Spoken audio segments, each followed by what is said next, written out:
സൈഫുദ്ദീൻ ഏതാണ്ട് 40% തീ നിയന്ത്രണ വിധേയമാക്കി എന്ന് ലഭിക്കുന്ന സൂചനകൾ പ്രകാരം നമുക്ക് പറയാൻ സാധിക്കും. പക്ഷേ ഇത്തരത്തിൽ ഒരു ഔദ്യോഗിക സ്ഥിരീകരണം ഇതുവരെ ലഭിച്ചിട്ടില്ല. എത്ര ശതമാനം തീ നിയന്ത്രണ വിധേയമായിട്ടുണ്ട് എന്നുള്ളത് ഒരു സ്ഥിരീകരണം അല്പസമയത്തിനകം തന്നെ ലഭിക്കും എന്നുള്ള കാര്യത്തിൽ എന്നാണ് നമ്മുടെ പ്രതീക്ഷ.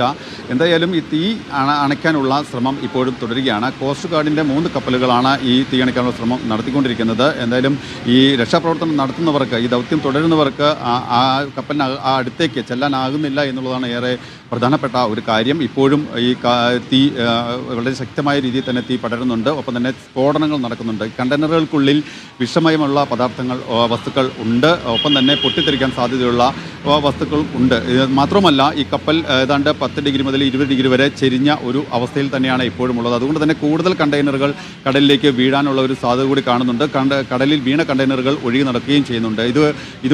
ഇതൊക്കെ ഈ തീ കെടുത്തുന്നതിനുള്ള ശ്രമങ്ങൾക്ക് വലിയ രീതിയിലുള്ള ഒരു പ്രതിസന്ധി സൃഷ്ടിക്കുന്നുണ്ട് എന്നുള്ളത് തന്നെയാണ് വലിയ ഒരു വസ്തുത. എന്തായാലും ഡോണിയർ വിമാനം ഈ മുകളിൽ നിരീക്ഷണം നടത്തുന്നുണ്ട്. ഇതുമായി ബന്ധപ്പെട്ടുള്ള ഒരു വിശകലനം നടത്തിക്കൊണ്ടിരിക്കുകയും ചെയ്യുകയാണ്. എന്തായാലും ഈ തീ കെടുത്താനുള്ള ഒരു ശ്രമം ഇപ്പോഴും തുടരുന്നു എന്നുള്ളത് തന്നെയാണ് നമുക്ക് ഈ ഘട്ടത്തിൽ പറയാൻ സാധിക്കുക. പ്രധാനമായിട്ടുള്ള ഒരു ആശങ്ക ഈ 4 പേരെ കണ്ടെത്താൻ ഇതുവരെ കഴിഞ്ഞിട്ടില്ല എന്നുള്ളത് തന്നെയാണ്. ഈ 22 പേർ കപ്പലിൽ ഉണ്ടായിരുന്നു. 18 പേരെ കോസ്റ്റ് ഗാർഡും നാവികസേനയും രക്ഷപ്പെടുത്തി അവർ മംഗലാപുരത്ത് ചികിത്സയിലാണ്. 2 പേർ നില ഗുരുതരമായി തന്നെ തുടരുന്ന ഒരു സാഹചര്യമാണുള്ളത്. പക്ഷേ ഈ 4 പേർ, ഈ കാണാതായ 4 പേർ, അവർ എവിടെ എന്നുള്ളതിനകത്ത് ഒരു വ്യക്തത ഇതുവരെ വന്നിട്ടില്ല. അവർക്കായുള്ള തെരച്ചിലും തുടരുന്നുണ്ട്. പ്രധാനമായിട്ടുള്ള ഒരു ആശങ്ക ഇപ്പോഴും നിലനിൽക്കുന്നത് എന്താണെന്ന് വെച്ചാൽ ഈ കടലിലേക്ക് ചാടിയ കണ്ടെയ്നറിൽ അല്ലെങ്കിൽ കടലിൽ കലർന്നിട്ടുള്ള വിഷപദാർത്ഥങ്ങൾ അല്ലെങ്കിൽ ഈ കണ്ടെയ്നറുള്ള വസ്തുക്കൾ അത് തീരപ്രദേശങ്ങളിലേക്ക് എത്തുക, അതിനുള്ള സാധ്യത കൂടി കാണുന്നുണ്ട്. ഈ ഏതെങ്കിലും രീതിയിൽ ഇവ തീരപ്രദേശത്തേക്ക് എത്തിയാൽ അത് വലിയ രീതിയിലുള്ളൊരു ആശങ്ക ഉണ്ട്. മത്സ്യമേഖലയിൽ ഒപ്പം തന്നെ തീരപ്രദേശങ്ങളിൽ അധിവസിക്കുന്ന ആളുകൾക്ക്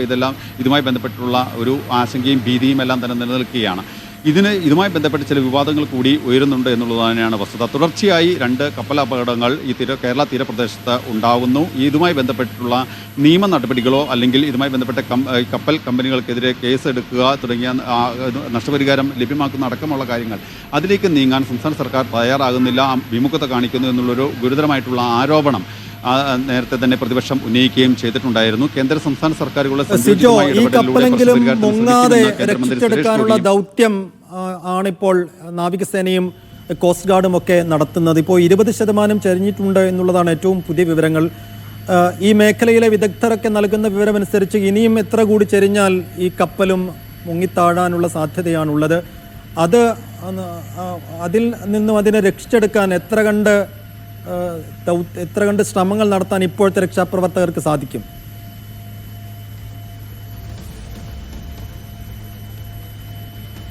സൈഫുദ്ദീൻ, അപകടകരമായ ഒരു സാഹചര്യത്തിലേക്ക് ഇതുവരെ പോയിട്ടില്ല. കപ്പൽ ചെരിഞ്ഞിട്ടുണ്ട് എങ്കിൽ പോലും അതൊരു 10 ഡിഗ്രി 20 ഡിഗ്രി എന്ന നിലയിൽ അതൊരു സ്റ്റേബിളായി തന്നെ അങ്ങനെ തന്നെ നിൽക്കുകയാണ്. അതുകൊണ്ട് നിലവിൽ ആശങ്കപ്പെടേണ്ട ഒരു സാഹചര്യം നിലവിലില്ല എന്നാണ് ഈ രംഗത്തെ പ്രമുഖരായിട്ടുള്ള ആളുകളെല്ലാം തന്നെ പറയുന്നത്. അത് മാത്രമല്ല ഈ കണ്ടെയ്നറുകൾ കൂടുതൽ പൊട്ടിത്തെറിക്കാനുള്ളൊരു സാധ്യതയുണ്ട്. സ്ഫോടനങ്ങൾ നടക്കുന്നുമുണ്ട്. തീ വളരെ രൂക്ഷമായി തന്നെ നിൽക്കുന്നുമുണ്ട്. മുൻഭാഗത്തെ തീ മാത്രമാണ് ഒരു ഭാഗികമായെങ്കിലും നിയന്ത്രണ വിധേയമാക്കാൻ സാധിച്ചത് എന്നുള്ളതാണ് ഏറ്റവും എടുത്തു പറയേണ്ട ഒരു കാര്യം. പക്ഷേ തീ വളരെ ശക്തമായ രീതിയിൽ ഈ തീ പടർന്നു പിടിക്കുകയും ചെയ്യുന്നു.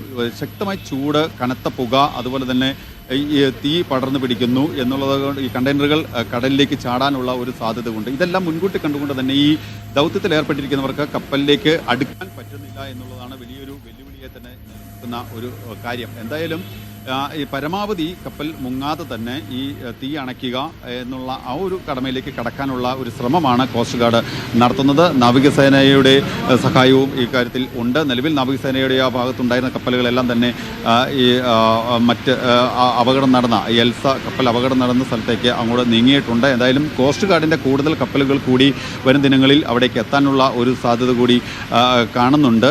അങ്ങനെയാണ് എങ്കിൽ ഒരുപക്ഷേ തീ കൂടുതൽ കെടുത്താനുള്ള ശ്രമങ്ങൾക്ക് കൂടുതൽ ഊർജം ലഭിക്കും. കൂടുതൽ എത്രയും പെട്ടെന്ന് തന്നെ തീ കെടുത്താനാകും എന്നുള്ള ഒരു കരുതൽ കൂടി ഉണ്ട്.